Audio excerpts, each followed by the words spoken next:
जय Hind dear students.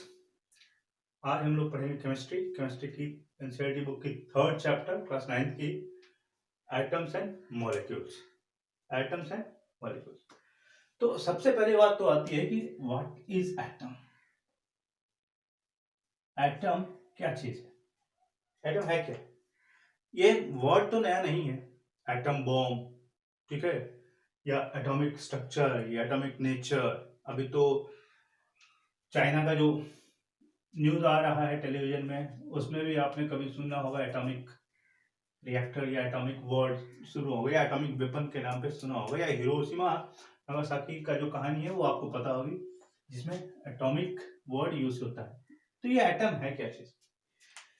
तो अगर आप याद करें अपने बायोलॉजी का फर्स्ट चैप्टर, जिसका मेन था fundamental unit of life, cell. Cell की डेफिनेशन क्या थी? Cell is the structural and functional unit of life. Cell is the structural and functional unit of life. मतलब कि सेल वो सबसे छोटी इकाई है जिससे एक लिविंग बॉडी बनी हुई है। सेल्स मिलके टिश्यू बनाते हैं, टिश्यू मिलके ऑर्गन्स बनाते हैं, ऑर्गन्स मिलके ऑर्गन सिस्टम बनाते हैं, और ऑर्गन सिस्टम मिलकर एक ऑर्गेनिज्म बनाता है। ठीक है, यानी कि सेल्स मिल मिलके बड़ी चीज बनाते हैं। उसी तरह से जो पोजीशन, जो स्टेटस सेल का बायोलॉजी में है, जो स्टेटस, जो पोजीशन सेल का बायोलॉजी में है, वही स्टेटस या वही पोजीशन एटम का केमिस्ट्री में है। यानी कि एटम वो छोटी से छोटी इकाई है जिससे मिलकर बड़ी से बड़ी चीज बनी हुई है। वो चीज चाहे चौक हो, चाहे डस्टर हो, चाहे पेपर हो, चाहे या दीवार हो।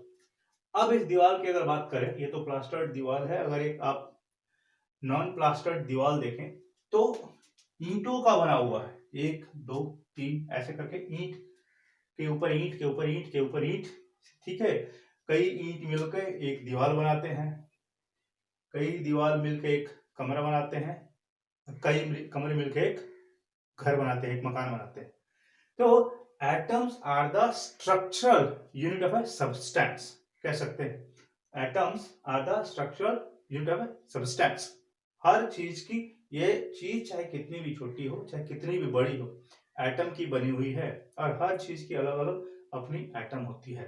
ठीक है, तो atoms are the structural unit of a substance. ये एटम्स बहुत ही छोटे होते हैं, जिनको एनएम में नोट किया जाता है।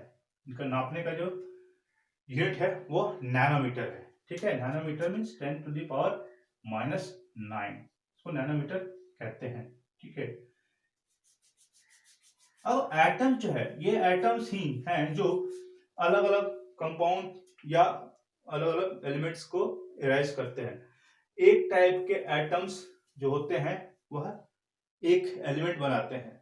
ठीक है, एक एलिमेंट बनाते हैं, और एक से ज्यादा टाइप के एटम्स आपस में कंबाइन करके मॉलिक्यूल्स या कंपाउंड्स बनाते हैं। एक टाइप के एटम्स जब आपस में कंबाइन करते हैं तो वह एक पर्टिकुलर टाइप का एलिमेंट बनाते हैं। वहीं जब एक से ज्यादा अलग अलग टाइप के, एक से ज्यादा टाइप के एटम्स कंबाइन करते हैं तो वह कंपाउंड बनाते हैं, या अलग दूसरे एलॉय या मिक्सचर बनाते हैं। ठीक है ना, ये एलिमेंट्स कंबाइन करते हैं, एटम्स कंबाइन करते हैं, तो उसका कुछ सिद्धांत है। ठीक है, वो यूं ही नहीं कंबाइन करेंगे। ठीक है, वह यूं ही कंबाइन हो जाएंगे, इसका कुछ सिद्धांत है। ठीक है, वह दो मेन सिद्धांत है, लॉज ऑफ कांस्टेंट। पहले आप सिद्धांतों के नाम लिख लें, लॉज ऑफ कांस्टेंट प्रोपोर्शन, और इसको कांस्टेंट की जगह पर डेफिनेट प्रोपोर्शन भी कह सकते हैं।